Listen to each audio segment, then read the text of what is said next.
l'ouvre pas tous les 4 matins, déjà tu vois, je connais même pas la clé. Elle est vide. Pourquoi elle est vide?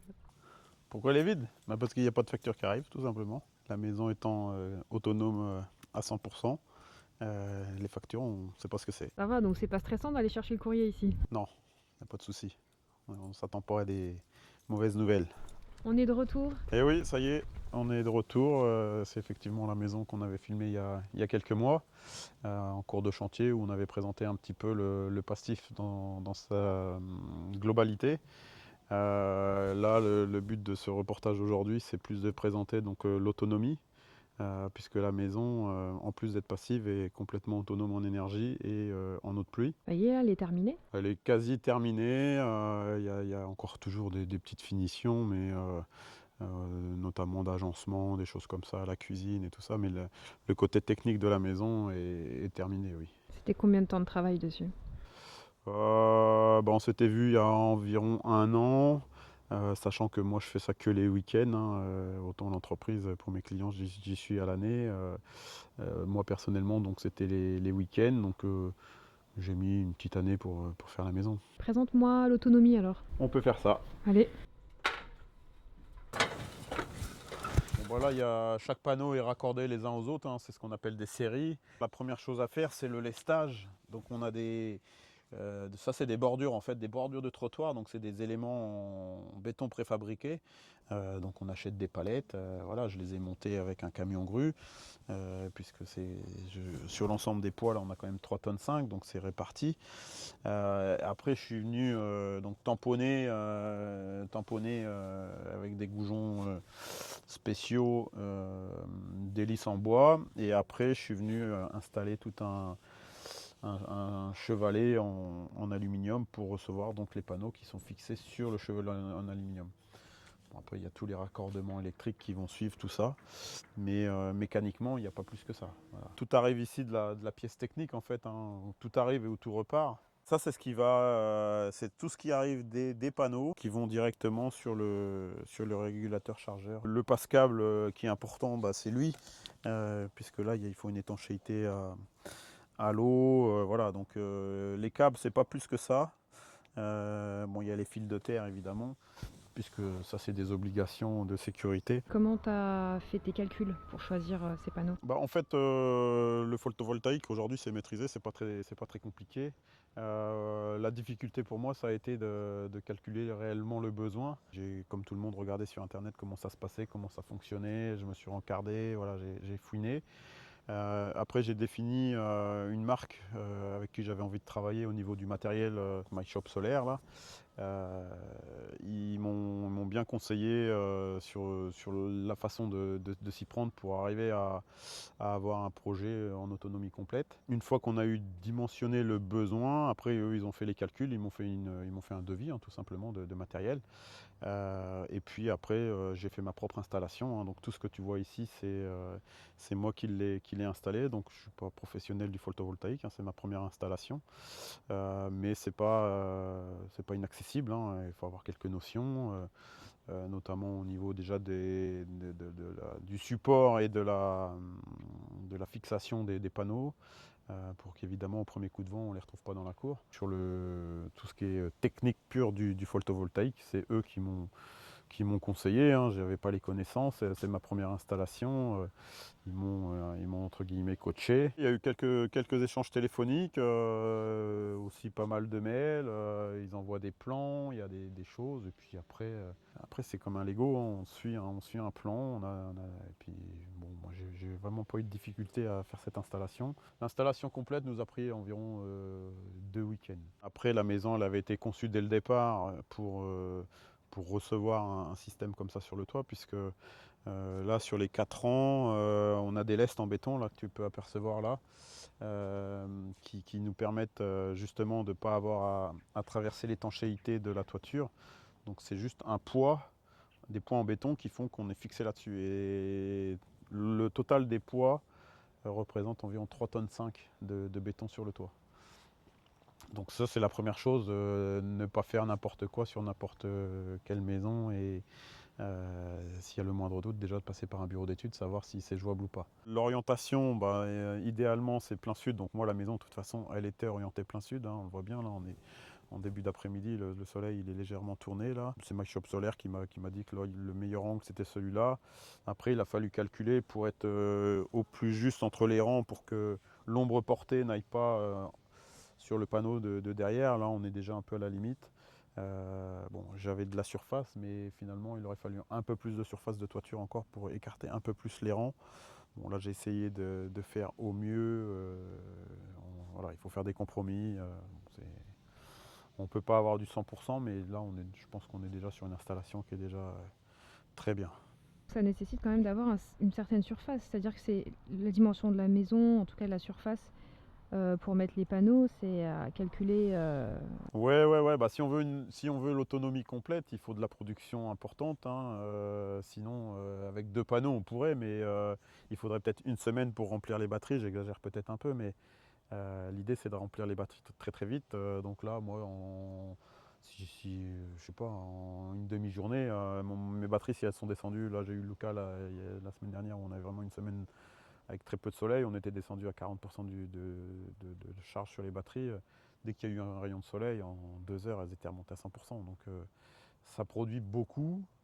Et après, il faut tenir avec des batteries, avec un stockage suffisamment important.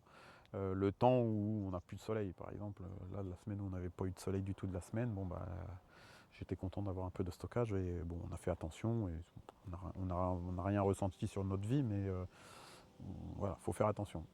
C'est une autre façon de consommer l'énergie. C'est pas open bar comme on dit. C'est pas voilà, il faut faire. Il n'y a pas opulence. On regarde ce qu'on fait, on le fait intelligemment. On met la machine en route, la machine à laver, le linge ou la vaisselle. Quand il y a de l'énergie dans les batteries, quand il y a du soleil qui se présente, on limite les choses la nuit. On coupe. Moi j'ai un bassin là qu'on a pu apercevoir qui est assez gourmand en énergie. Bon, bah, la nuit, du coup, on coupe l'UV, on réduit la pompe. Voilà. C'est un impératif d'avoir une toiture plate comme celle-ci pour pouvoir avoir ce type d'installation. Non, il n'y a pas d'obligation à avoir une maison, ce qu'on appelle en toiture terrasse, pour faire une production d'énergie avec des panneaux solaires. C'est surtout d'avoir une très bonne orientation et suffisamment de surface pour mettre un nombre important de panneaux. Mais il n'y a pas d'obligation. Ça, c'est pour moi la meilleure solution. Et puis de façon aussi bien technique que financière. Aujourd'hui, la plus grosse consommation d'énergie derrière le chauffage sur une maison, c'est l'eau chaude. Donc on a un deuxième type de production d'énergie, c'est la production d'eau chaude. Pour l'installation, c'est pareil, c'est moi qui l'ai monté sur la totalité. La seule chose que j'ai fait faire, parce que ça il faut être équipé et avoir les connaissances, c'est de mettre le produit, donc le glycol c'est chaud, faut pas mettre les doigts là-dessus. Le glycol qui est le produit qui circule là-dedans, il faut le mettre sous pression.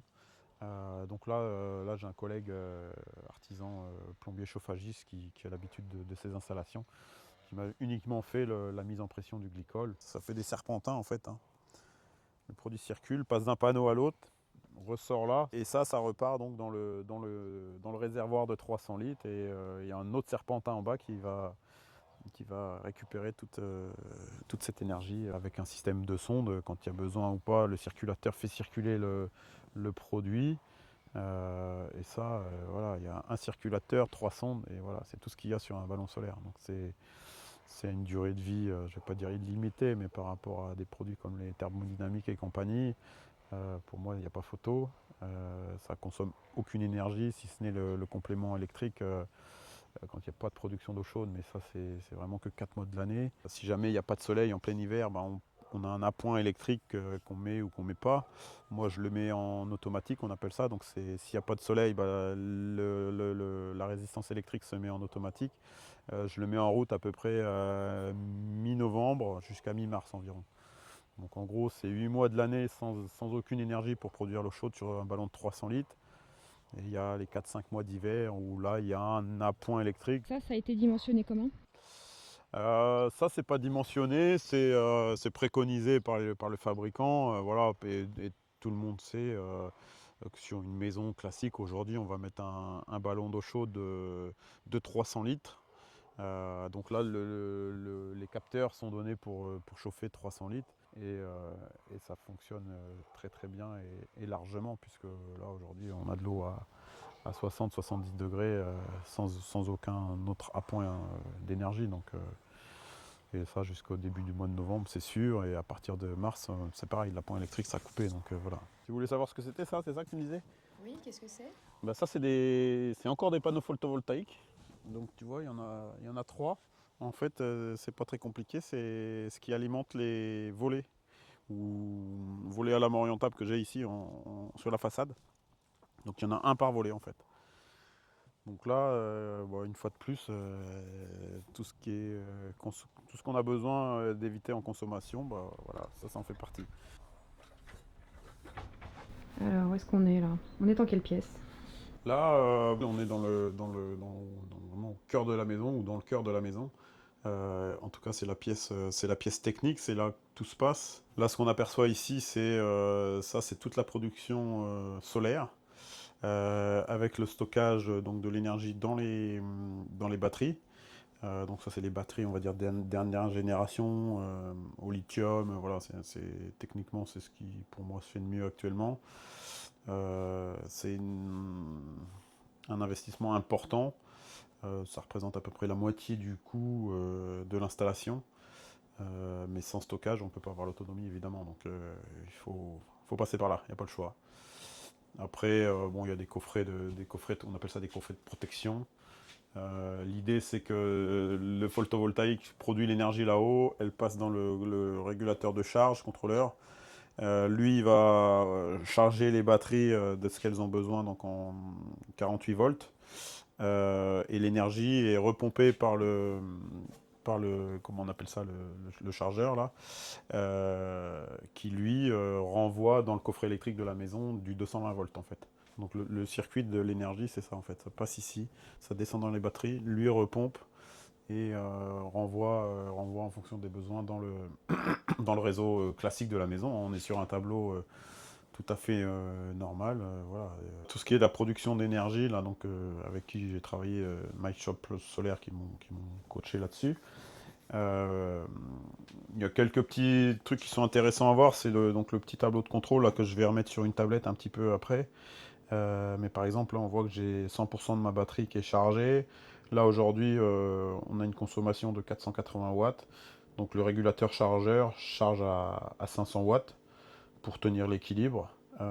Si là on tire 4000 watts et qu'on descend les batteries, là ça va produire largement les 4000 watts. Ça régule tout seul en fait, hein. Lui il va faire le job. Donc c'est intéressant de savoir ce qu'on consomme. Là j'ai 486 watts. Si je coupe mon bassin par exemple, là on va couper juste le bassin pour voir. Voilà, on descend à 200 watts. Ouais. Ça veut dire que j'ai 280 watts en gros sur le fonctionnement de mon bassin entre la pompe, l'UV et compagnie. Là, il y a encore 200 watts. Bon, il y a un peu d'éclairage, il y a la double flux. On peut savoir exactement, en descendant les disjoncteurs, savoir exactement ce que consomment euh, les appareils, hein. Par exemple, si je descends ma double flux, là on est à 192 watts. On va encore descendre à 160 watts. Voilà, 160 watts. Donc on a 32 watts 32 watts qui partent dans la double flux, 280 dans le bassin. Tout ça, je l'ai acheté. Donc c'est un kit en fait, hein. Une fois qu'on a donné le besoin qu'on a besoin, il calcule en fait, hein, le nombre de batteries, le nombre de panneaux. Bon, moi je voulais une installation quand même assez confortable. Donc on a poussé un petit peu le truc. Ça n'a pas été compliqué. Si j'avais des conseils à donner, c'est de travailler sur un support bois. Parce que avant d'arriver à ça, bah, j'ai bougé plusieurs fois les appareils pour optimiser les branchements. Là, donc sur les 4 batteries qui sont branchées en série, là on aperçoit les LED. En fait, c'est le niveau de charge de chaque batterie. Là, on voit qu'elles sont toutes à 100% en vert. Si jamais, parce que là, du coup, comme je suis vraiment pas raccordé à EDF, Si jamais j'ai un besoin, j'ai la possibilité de mettre une roue de secours. Donc il y a possibilité de brancher un groupe électrogène sur le réseau. Ça passe par lui, il renvoie dans le réseau pareil. Mais bon, j'espère qu'on n'aura pas à s'en servir, mais en tout cas les branchements sont faits pour. Ça c'est donc, bon, comme toute maison, la production d'eau chaude. Donc ici c'est une production solaire. Donc c'est les gros tuyaux noirs qui arrivent depuis les capteurs solaires sur le toit. Voilà, donc ça circule dans le serpentin qui est dans le fût de 300 litres. Voilà. Bon, c'est assez classique. Tout à l'heure, on voulait regarder un peu les puissances, les besoins. Ouais, là, on est à 80 degrés sortie du toit. Donc là, on a un eau à 70 degrés. Donc là, on est sûr de tenir plusieurs jours si jamais il n'y avait pas de soleil non plus. Pour l'instant, même quand il y a eu des périodes sans ensoleillement, là, notamment en septembre, on a une semaine quasiment sans soleil. On n'a pas manqué d'eau. On a été pas manqué d'eau chaude. Il était descendu à 34 degrés, donc 34 degrés, ça va encore pour prendre une douche. C'est pas bouillant, mais bon, dès qu'il a refait un coup de soleil, c'est remonté. Et depuis, on n'a pas remonté du tout de calories dans l'eau chaude, quoi. Le kit, là, comme il est présenté là, installé avec les photovoltaïques sur le toit, j'ai acheté ça dans les 9000 euros, je crois, entre 9 et 10 000 euros. Et puis il y a l'installation, les chevalets, les lestes, il y a peut-être 1500 euros de plus, quoi. On est à un petit peu plus de 10 000 euros. L'installation complète, évidemment, ça ne comprend pas la main-d'œuvre. Là, on a tout ce qui est la gestion de l'eau de pluie. Donc, j'ai une obligation d'être accordé au réseau. Hein, au niveau du permis de construire, tout ça, c'est une obligation. On n'a pas le choix. Par contre, on n'a pas d'obligation à consommer. Donc, moi, l'eau de ville, comme on dit, elle est coupée. Elle arrive ici, elle est coupée. Si jamais j'ai besoin, je peux la remettre. Ce premier gros tuyau là-bas, c'est l'arrivée d'eau du réseau de ville, comme on l'appelle. Bon, là, moi, le robinet, il est coupé puisque j'ai vraiment pas de besoin. Après, j'ai des tuyaux qui repartent. Ça, c'est pour les alimentations de l'extérieur, hein, tout simplement le jardin. Et après, j'ai une arrivée d'eau de la pompe. J'ai une pompe qui pousse dans les cuves qui envoie de l'eau là, et celle-là redistribue aussi dans le réseau. Moi j'ai travaillé avec un fabricant allemand là, qui s'appelle Wheezy, qui est pas très connu, mais qui ont du matériel plutôt haut de gamme, et un système plutôt intéressant, puisqu'ils ont deux pompes qui sont les unes derrière les autres. En fait, on a cette pompe-là qui envoie vraiment s'il y a des petits besoins, et une grosse pompe qui est donc une pompe immergée dans les cuves, avec un système de flotteur qui permet de pomper à 20 ou 30 cm de la surface d'eau, donc où l'eau est la plus propre, parce que les choses qui flottent sont au-dessus et les choses qui coulent sont en bas. Donc on est dans la zone où l'eau est le plus nickel possible. Et voilà, après il y a un système de... Si jamais je rebascule sur le réseau, on a un réservoir derrière qui permet de faire tampon. Mais ils ont vraiment un matériel super ingénieux. On est sur un système de chasse d'eau. Dès qu'il est plein, l'eau se coupe. Si on tire dessus, c'est comme un toilette. Ouais. C'est exactement la même méthode de fonctionnement. On arrive ici où on est sur le système de filtration, puisque moi, toute la maison est sur l'eau de pluie, hein, donc ce qu'on appelle en autonomie complète sur l'eau de pluie.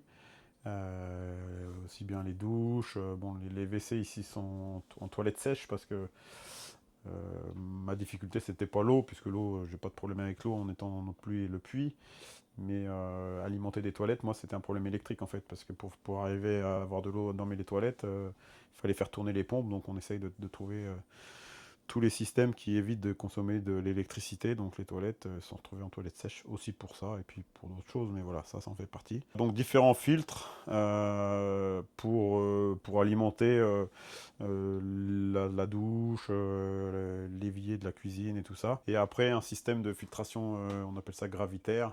Ça c'est vraiment pour la partie boisson.